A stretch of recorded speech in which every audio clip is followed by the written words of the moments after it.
What's going on, guys? Happy Thursday. TalkAstonVilla here, back for another daily dose of Aston Villa daily news. So we got 3 bits of information today. We got announcement on the Player of the Year for Villa, the awards being cancelled. We got some more managerial connections, and basically a little segment of who stays and who goes. So basically, the highly anticipated and expected mass exodus this summer. So let's get to see how what the press are saying, shall we? So I saw this first through the BBC, so I'll just say recommend it to them. So they announced that the Player of the Year awards for Aston Villa Football Club have been cancelled.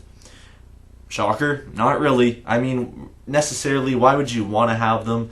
If anything, if I want to see into the future and use those abilities, which I do not have, but I'll just pretend I do, most likely it would have been boycotted, just like Norwich did when they got relegated last. I think it was their third string keeper, Carlo Nash, ended up winning it, which was obviously a joke because I don't think he ever really played. So no point of rewarding anyone on this shocking season. I mean, it's been that piss poor. There hasn't been any really highlights, if you want to go through that way.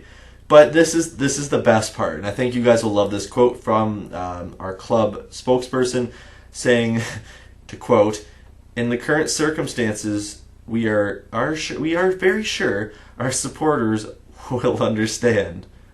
I mean, they even know it's been that shit. They just know. I mean, what more can you say about it? But anyways, let me know what you think about that in the comments section below. Now let's get into some managerial news. The first one, which I still can't believe is actually being linked and is ridiculous. I'll leave a poll to it up here because it's Neil Warnock. So let me know in the poll up there, yes or no. Do you think he'd be a good appointment? I think no, but I want to hear from you, of course, up there in the poll in the comments section below. So HITC Sport reports that Ray Parlour backs Neil Warnock as our next manager. And I'm thinking, are you high, Ray? Because, nah. Not happening. I mean, he's performed an absolute miracle at Rotherham United this season, but we're not Rotherham United. We have higher needs. We need someone, in my opinion, that is younger. He is not getting any younger, obviously, and I think the only reason he was allowed to take this job was because it was short term, and I believe his wife is ill or something like that. I obviously don't wish that upon anybody. I think that's the only reason he's allowed to take that, and anything really looking at his track record, he's more of a short-term impact manager. Anyways, maybe a season, maybe 2. That's really about it. He's not a legacy manager. He's not someone I can see at a club for 5 to 10 years. Well, obviously with his age too as well. If anything, he'd somehow get us promoted, and then we'd have to find a new manager because it's been proven before, especially when he was at Palace, and I believe before that, he is not a Premier League quality manager. So that's the first one. So let me know in the comments below. The next one, we've been linked with Preston North End manager Simon Grayson. I believe this is from from a Preston North End news site, Vital Football. I'm pretty sure it's just more like a fan site, so it's not really official. But I thought it was interesting because obviously he has been linked. Betting companies obviously put odds on several different managers just to make money. Obviously, his odds were cut. I believe before the Bournemouth game they were 20-1, and then after they were 6-1. That's either just a lot of people betting or there's actually some truth to it. I call bullshit. Let me know what you think again in the comments section below. And the next, we'll get to the mass exodus, which was written by the Birmingham Mail today, or yesterday, I should say. I mean, look at you can't see the names, but look at the amount of players. I don't think I've ever written something so much for a video. Like, it fills both sides. Usually it's just one side of a page. But let's get into it, shall we? So, of course, the Birmingham Mail report that a mass exodus will happen. Oh my god, shocker. Did you see that coming? Because I did. We'll break it down year by year. So the players that'll be out of contract at the end of this season are Charles Ndogbia, Kieran Richardson, Callum Robinson, Lewis Kinsella, Jarrell Sellers, and Ricardo Calder.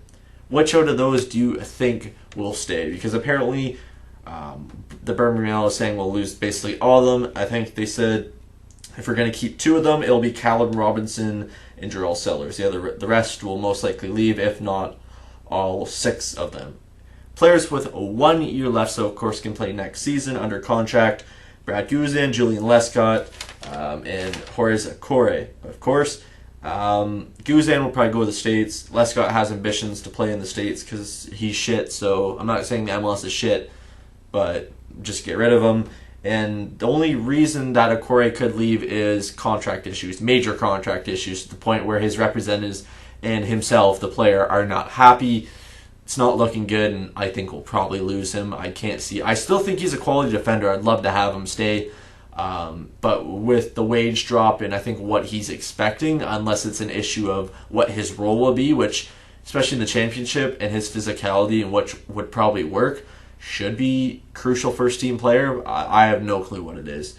I know as much as you guys on that end. But anyways, getting into players that have 2 years left and could leave: Carlos Sanchez, Ali Sissoko, Gabby Bonlahor, and Jose Angel Crespo. Crespo is probably the most likely. Bonlahor again. Sissoko and Sanchez could stay, but are they up for the fight? That's the main thing the Birmingham Mailers really threatening in that, and I think I agree with that. I think the most likely of those two to stay is probably Sissoko, just in case we do, in fact, only have him at left back, of course. So with 3 years left, we'll get through this really quickly. Mika Richards, Idris Agana will probably leave, and with 4 years and could leave, Adama Traore, Jordan Ayew, Jordan Veretout, Leandro Bacuna, and of course people will be like, what the hell when I say this, Kieran Clark.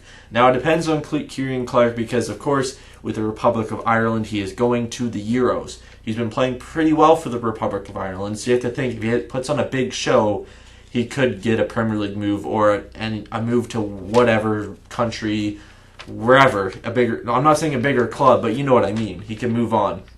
Because we see it time and time again with clubs looking at players who did well in a European competition or at the World Cup and think, oh crap, he's going to be class. It could go there. I want to see Clark stay because he will be a crucial center back for us next season. So hopefully that stays. But anyways, I'll leave it at that.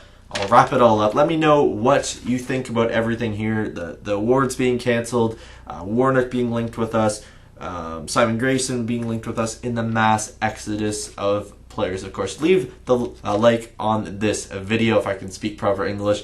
Let me know in the comment section below, like I always say. I'll shut up, I'll throw the paper, and peace out.